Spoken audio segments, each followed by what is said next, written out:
What is up, everyone? Happy Sunday, February 27th, or perhaps you're listening Monday, February 28th. This is the Locked On Cavs podcast. On today's show, Evan and I are going deep into Cavs-Wizards, which the Cavs won as they picked up a needed win without some point guards. Let's get into it.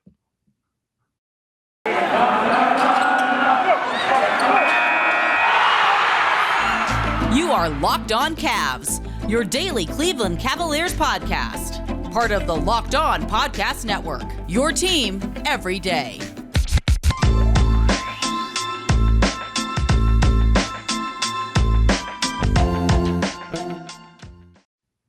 Evan, the Cavs won a very needed game on Saturday evening in Cleveland, Ohio, beating the Washington Wizards 92-86. Frankly, Evan, I thought for most of this game that they were not going to win this game. It seemed just one of those games I was going to see out of reach. Chris Manning, typical Locked On Cavs host, doubting the Cavaliers. So worried about the perception, and I'm just here to discuss basketball. So let's just discuss basketball. We're both wearing our All-Star hats. We're both pin guys now. It's true, we are pin guys. This game was. It just felt like, okay, the offense is going to be stuck in mud a little bit. The offense is not going to produce enough. They're going to have some things go against them. Like the JB Bickerstaff technical foul. I was like, oh, this is like a point. They're within two. Then they give up like that tech and then the 2-pointer, which like puts them down 4. It's like these little things just kept beating back against them. And they ended up winning. And not because like Jared Allen, who was very good in the fourth, kind of like carried them. It wasn't because Evan Mobley, who was very good in this game, carried them. It was because Lauri Markkanen had maybe his best quarter as a Cav. And we saw kind of the peak of what Isaac Okoro's defense can provide this team. Like it was a lot of that, and it was a win they needed. If they had lost this game, they would have gone down tied with the Boston Celtics for 5th in the East. Now they're tied with the Milwaukee Bucks for 4th. Yeah, and it's still jam-packed. This is still very competitive, but like you need to win games like this, and this mattered. This was a win that definitely mattered, especially coming off of that bad Pistons loss early in the week. It's something that they talked about a lot post-game. It's something that I think was a reminder of what this team is lacking when it doesn't have the guard play it really needs. But they got it done. They needed it, and kudos to the Cleveland Cavaliers for this one. Yeah, kudos to the Cavs. I think they were saying all the right things post-game as well, especially Jared Allen, who said that they dwelled on the Pistons' loss in the moment. Jetty Osmond said that's the most pissed off he's ever seen JB Bickerstaff after a loss where he kind of just challenged the team to kind of go out there and just prove to him that they still have what it takes to be, I wouldn't say an Eastern Conference contender, but at least record-wise, one of the best teams, and prove that they are one of the best teams in the Eastern Conference. Well, at the very least, a version of themselves. Yeah, you certainly didn't see that against the Wizards. Obviously, I think Brandon Goodwin is a good player. I think the Cavs kind of exploring the full essence of his ability intrigues me enough to say that maybe he could be on the roster next season as the emergency depth point guard, and he's a hell of a lot better than what Kevin Pangos provides you. But this was an ugly win. The Cavs kind of win their way. This was very much a Cavaliers style of game where they just whittled down a Wizards team that lost in double overtime the night before, and Kyle Kuzma just seemed to not care about that, but you could see his legs were dead down the stretch, and I think they just slowly poked away at him and the Wizards in general, and I think Isaac Okoro's defense just in the closing moments of the game was just absolutely phenomenal. I noticed that the Cavs are now handing out the junkyard dog chain to players, and Okoro very deservingly got it last night. I think we'll be giving out awards like we typically do. It's been a little bit since we've done that, so apology if there's a little bit of rust. But like Okoro was definitely one of the best players on the floor last night. People pointed the box score and say that's not true. I think JB Bickerstaff had an excellent quote in response to Joe G about it, talking about how he could score 0 points on a night, but he's still the most impactful player on the floor. And I think that's the best way to describe Isaac Okoro is he does a lot of the little things on offense in terms of cuts, in terms of just hockey passes, in terms of just so many little things he does just to provide a presence offensively, but it's mostly defensively that you're asking him to make an impact for the Cavs, and he's slotted in really well. And like you said, this is probably the apex of what he is defensively just to this point in his career. He can obviously level up in terms of just physical limitations in the offseason, which is strength and conditioning and whatnot. Hey, he is only in his second season, so it is crazy to think that we are kind of trying to put a cap on him. I don't think we should. I'm not saying you are specifically, Yeah. Chris, but just like people in general saying, like, okay, this is the kind of player he is. There's still upside to what he could provide, obviously, on both ends of the floor. But like, this was a super fun game. Down the stretch, at first, it was dreadful to watch. They shot, I think, 29% from three, and we're only down 2 points at halftime, which is absolutely crazy to think about. This is not a good Wizards team. I just think this is not a good Cavs team when they're missing so much guard depth. I think losing Darius Garland is a huge blow. Obviously, he's their most important player, but losing Rondo is tough. Losing Levert, who provides that like a little bit of a playmaking bump, he provides scoring, especially. You're missing a lot of creation from the backcourt just in regards to anything the Cavs are trying to produce. It makes me interested to see what they're going to do with that pseudo deadline looming of signing a player with that now open roster spot. But for now, you take what you can get and then you move forward to Minnesota. And I think that game's going to be pretty tough for the Cavs. Yeah, we'll get to that later. I think noting the bodies and who was available and who wasn't, I think is worth just hitting on for a minute here because Mm-hmm. Darius Garland again out, did some shooting pregame, which isn't abnormal if you're injured, but kind of closer to being back. So he did that. Rajon Rondo is now out 1 to 2 weeks. We would think with a toe sprain, we'll see how long that actually ends up getting him out. Maybe Brandon Goodwin compared it start. to turf toe, just for people wondering what it's like. Was going to get there. They signed Tim Frazier to a 10-day contract. Brandon Goodwin started in this game. They tried RJ Nembhard, a two-way player who has done some stuff in the G League that is interesting, but they kind of tried to plug him in and it didn't totally work. We got a lot of Jetty with the ball in his hands this game, which really, the offense was like not good. Like any metric by any way you want to look at it, the offense for most of this game was bad. And I mean, winning a game, scoring 92 points in 2022 is, if you can do that, like you should take that opportunity when it presents itself to you. And the Cavs certainly did that in this game. They have some things they need to, I think, like just hopefully get guys healthy. Like this team really needs Garland. This team really needs a Levert. And this is I think what happens when you get to a point in the season where you're a little beat down. You need Lauri Markkanen to, this is gonna maybe spoil something, but like create something late in this game and like feed Jared Allen. You need him to do that. You need Jetty Osman to do what he did in this game and play kind of point Jetty stuff, because Darius Garland is out. That's just, you're gonna have stuff like that happen in the NBA season. But not compounding that is Karis LeVert, who you acquired to help you win basketball games right now and to handle the ball and to do stuff with the ball in his hands and make the offense work better, is out. Rajon Rondo, who you brought in as a Ricky Rubio like replacement, is out. Ricky Rubio, who was key for this team all year, is done for the year with an ACL injury, and you traded him for LeVert. And Colin Sexton, lest we forget, is also out.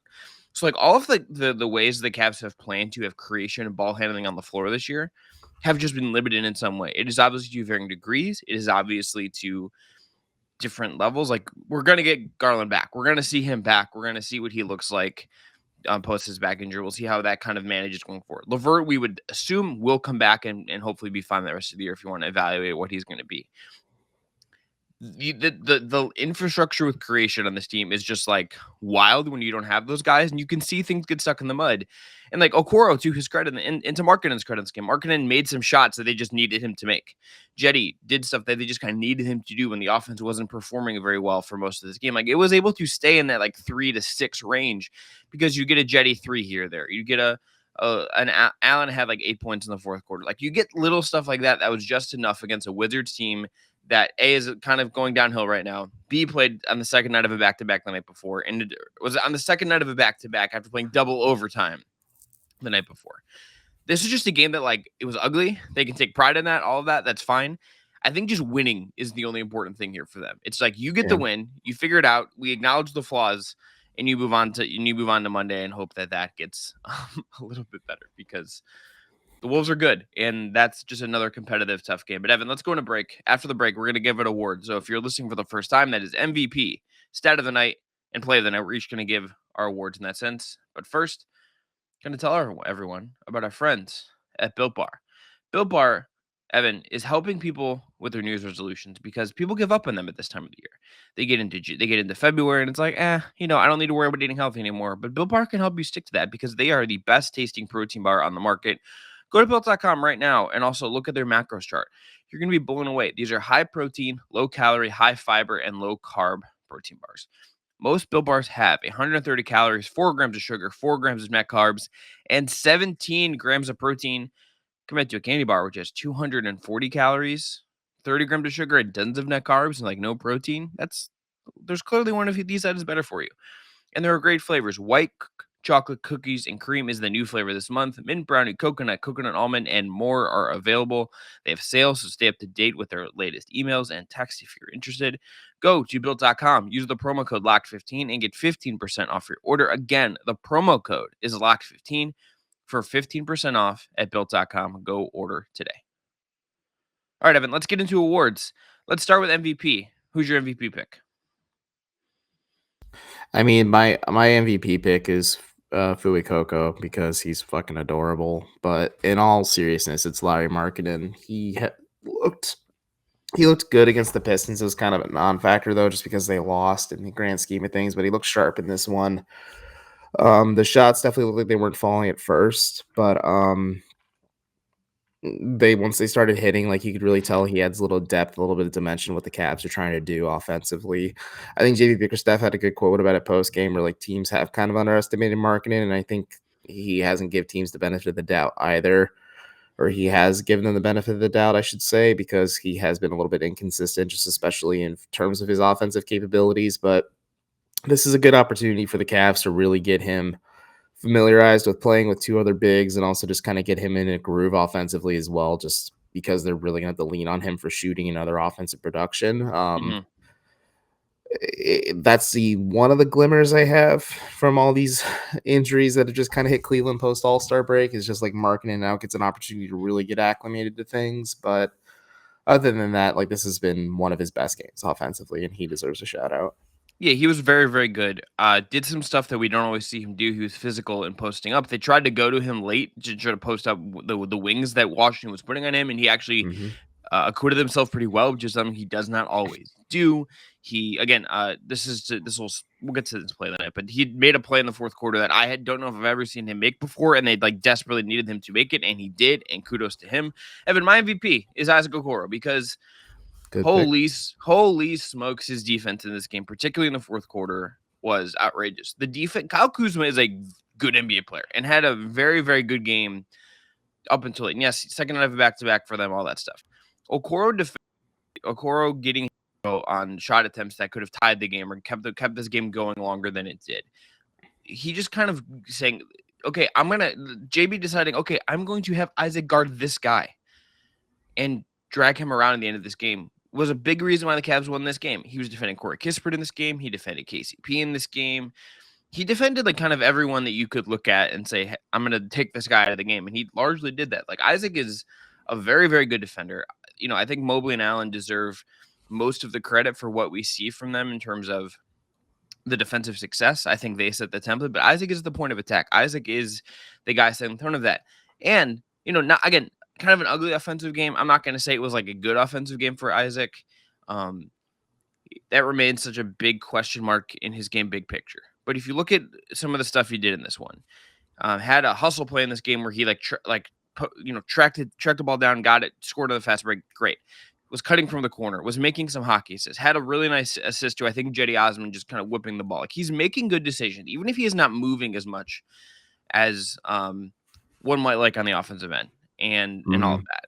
And like I have a piece coming this week that there's data that shows that he doesn't move enough. And it's when I read this, I'll nuts. But he had a game where you're like, okay, if he can do more of this is how he can succeed when things get kind of clogged up, things get goofy. If he can contribute in this way in offense, that's a really good sign. And again, the defense is really good. I mean, he poked the ball from Kuzma. Like what effectively was the Wizards' last possession. He poked the ball free from Kuzma. Kuzma had to track it back down in the backcourt, pass to Raul Nato, and Raul Nato threw up a bad three-pointer. Like that was a game-sealing play for Isaac Okoro. So he was great, and he's my MVP. Evan, what is your stat of the night? Excuse me. My stat of the night pick is the fact that the Cavs shot 32% from three and still won. And this little fella right here is just all about the good vibes. So I'm about the good vibes too. But this was a pretty bad shooting night for Cleveland. Like I said, they shot 29% from three. Then they got a 3% bump in the second half. At halftime, they shot 29% from three. We're only down two to Washington, which is pretty incredible, all things considered, just considering the offensive dichotomy. Like, this is the Cavs game where they really just thrived in the interior, or at least tried to, and more or less just kind of whittled Washington down. But the fact that they were still so bad shooting wise and were able to pull out a win is just kind of testament to this team and their ability to kind of dig deep and hold on. Yes. My stat of the night: 23 points off of 18 Wizard turnovers. The Cavs just needed to muster as they could, and if you can do that to some extent and do that via getting turnovers and succeeding in that way, that's a good thing. Okay. Evan, play of the night. Lauri Markkanen, 3:11 to go in this game. Has the ball in his hands. Shot clock's kind of winding down a little bit. He's able to create where he's able to drive, not just drive the ball in his hands and like get into the paint, but he's able to then make a read to Jared Allen kind of rolling off of him and Allen dunking. This was just like a point of the game where like we didn't know where this was going. We didn't know what the Cavs are going to end up as in terms of how this game was going to turn out. And they got like what is effectively the easiest bucket in the Cavs offense, which is a Jared Allen dunk. Jared Allen dunks are like the play when the Cavs like need a play. It is okay. We're gonna get Jared Allen going downhill. We're gonna get him a lob.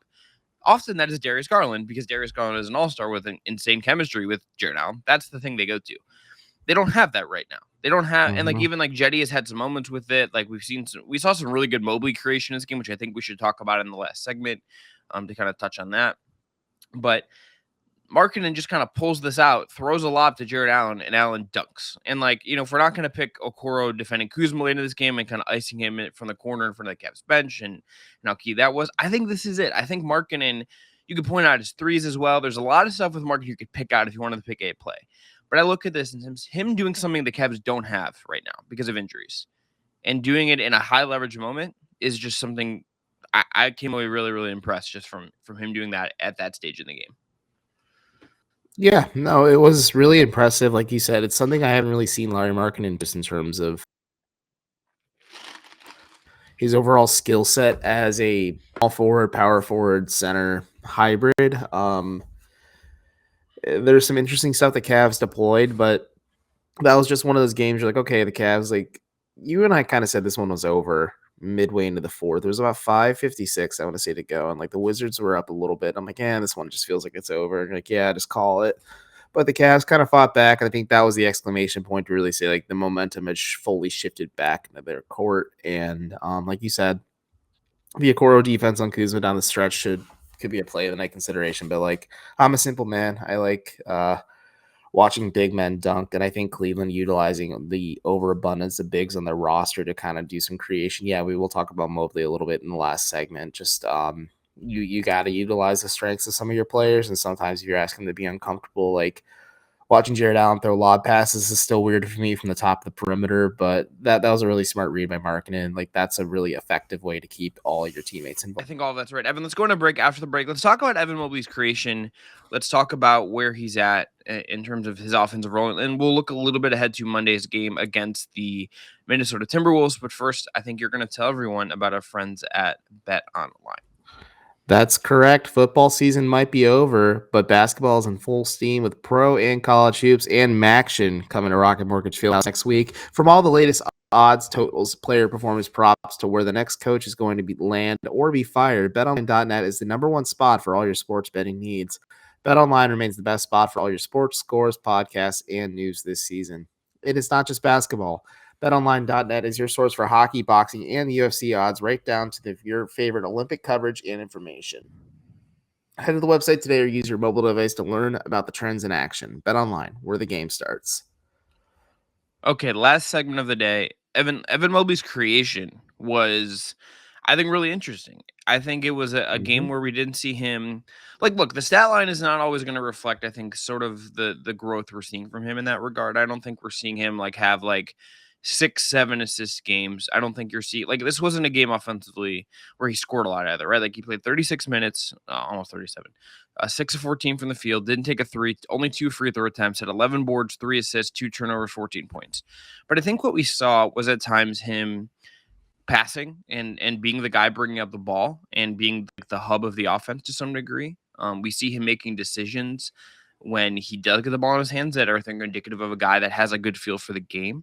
I think we're seeing a guy that is, for maybe it's because of his size, maybe it's lack of strength inside right now. When he does post up, I think even against smaller guys, he doesn't wait and load up. He makes these really quick decisions and it just goes. And I think that is to his benefit. I think we're seeing Evan get a little more comfortable on offense. I think it was smart to lean into him to some degree. What? I said I'm trying my best. Okay. I think we're seeing what he's doing is being a little more comfortable. And it is not like I'm going to say, let's turn the offense over to him if I'm JB Bickerstaff. I'm not saying that. What I'm saying is I think this is a guy that has gotten more comfortable, that I think if you want to start incorporating little stuff with him, look, it's very interesting to me that a lot of times when he gets a post up, that teams have decided to just double him and try to pressure him. And he has 2 escapes from this. One is he just throws a pass right away. It gets the ball out. The other one is he uses his length and he uses his handle to dribble out and create a little bit of separation and pull the defense a little further out. And then he throws the pass. And he has these 2 little escapes out of those situations that allow the Cavs to then get better shots and move the ball. And like that, for a team that has, even when Garland is healthy, I think like an average-ish offensive ceiling and has kind of sometimes trouble scoring. That's something I want to see if they can manipulate that more. For the rest of the year, one of the things I want to watch is just seeing how they lean on that particular little thing that we're seeing here. And I don't know where it's going to go. I don't know how much it helps this season, but it is worth noting that I think Mobley, even if the offensive stuff isn't perfect yet, I think has shown some growth this season as a creator and as someone who can put the ball in his hands and good stuff will happen. Yeah, it's definitely something worth exploring. I think to a few years back when I had a conversation with Bickerstaff just about how when you look at teams like the Miami Heat or the Denver Nuggets and how they really utilize their big men to create plays and just create shots, opportunities for others, I think you're going to maybe see that long term with Mobley's overall ceiling. He did publicly challenge Mobley prior to this game just to say like the loss against Detroit was unacceptable and they need him to be more aggressive offensively, especially in terms of playmaking. I think he saw a glimpse of that, especially in the start of the second half, just like in terms of him just making the correct reads. And like you said, he's making a lot of the correct reads often. He's a lot more advanced than we think we give him credit for. This is something he did a little bit of at Southern California, and I just didn't think it'd be this far ahead heading into his rookie season. And it's just maybe something that needed to be developed and put on the back burner a little bit as he just develops everything else in his NBA game. But it's definitely something I'm excited to watch the Cavs explore. I think he unlocks certain features of the Cavs offensively just as a swivel passer at the end, being one of the offensive hubs for Cleveland.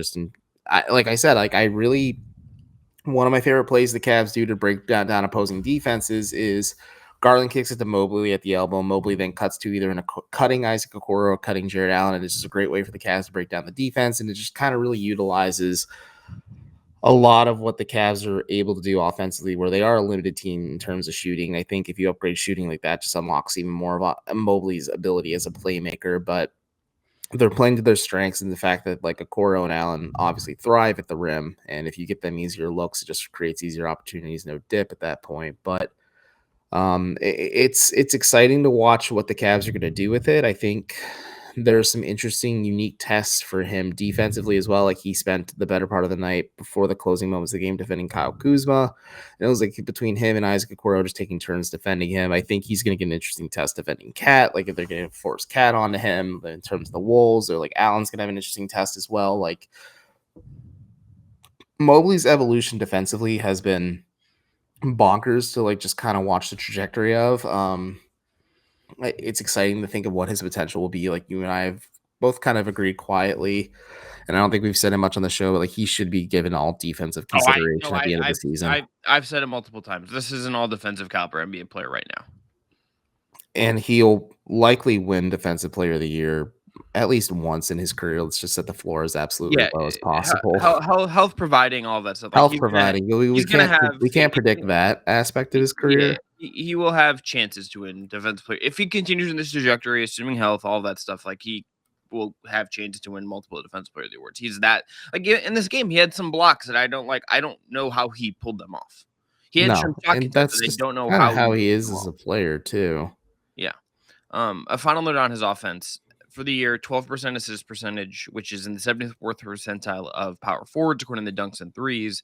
Turnover percentage, also 12%, so he's kind of like even-ish there, but that's in the 26th percentile of big. So, like, he's turning the ball over a little more than you would like, but the assist percentage for a rookie in that sense is good, and, like, you kind of, like, love to see it. And I think creation might be a more direct way forward for him to impact offense into shooting. The shooting thing will just be a thing we see how it develops over time, and I think what it looks like coming into next year. But, like, the passing is real right now. Evan, give me one thing as we wrap up that you want to see Monday night, Cavs-Wolves, 7 p.m.